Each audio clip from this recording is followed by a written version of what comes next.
That is commercial profit, which the trader gets through trading. The term profit had first emerged in the slave-owning society out of the trading activities. The income called profit which the trader gets through trade is part of surplus labor. This means traders in the slave society also live on the exploitation of slaves. However, there is some difference here. Whether the trader does this work of trading himself or gets it done by the slaves. If the trader does the work of selling himself, his income would be something that he got in return for his labor. Or, if he gets that trading work done by slaves, it would be an exploitative income. There would be independent producers also in a slave society. They too sell some of their products. They buy things. If they do this work of selling and buying for themselves, it would not be trade. Or if they assign 160. That work to a trader, they have to give to the traders some portion of the money they get in return for their products. Thus some portion of the labor of the independent producer who produced products goes to the trader as profit. Interest. A slave master named Dora has 10 slaves. He wanted to buy one more slave. For that he needs 100 rupees. But he has only 40 rupees. He went to another slave master named Betty and asked, "Betty, I want to buy a slave from Reddy. I need 60 rupees. I will return them in a month." This is called borrowing or asking for a loan. Betty, while lending money, said, "When you repay the money, you have to pay 10 rupees extra, understand?" "Oh. Why not?" "I'll pay as you wish," said Dora. Feeling happy about securing the loan, he left immediately with money. After a month, Dora went to Betty with 70 rupees and paid him the amount. Out of that 70, 60 is called principal amount. And the extra 10 is called interest.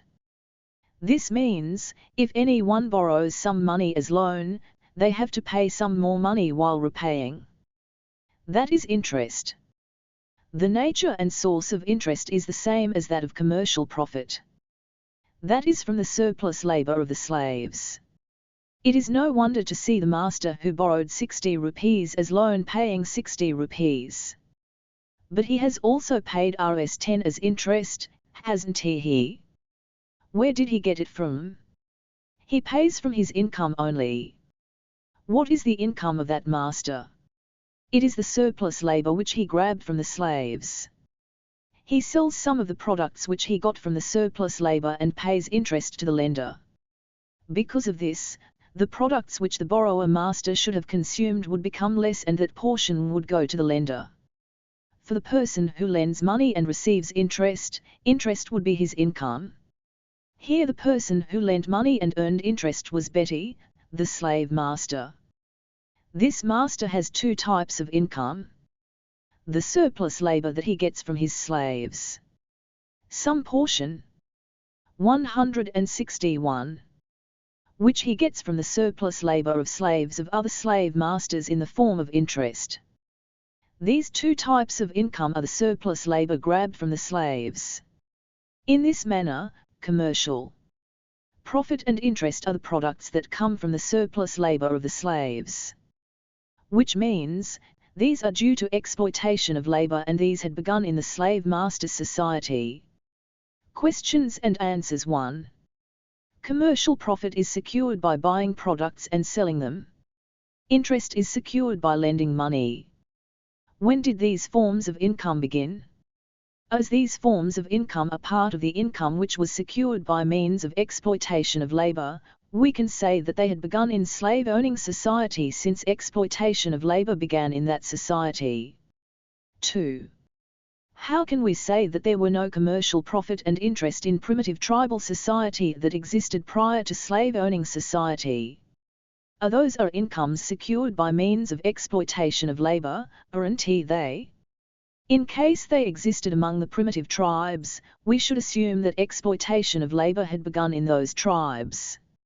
If exploitation of labor existed in those tribes, they would not have existed prior to that.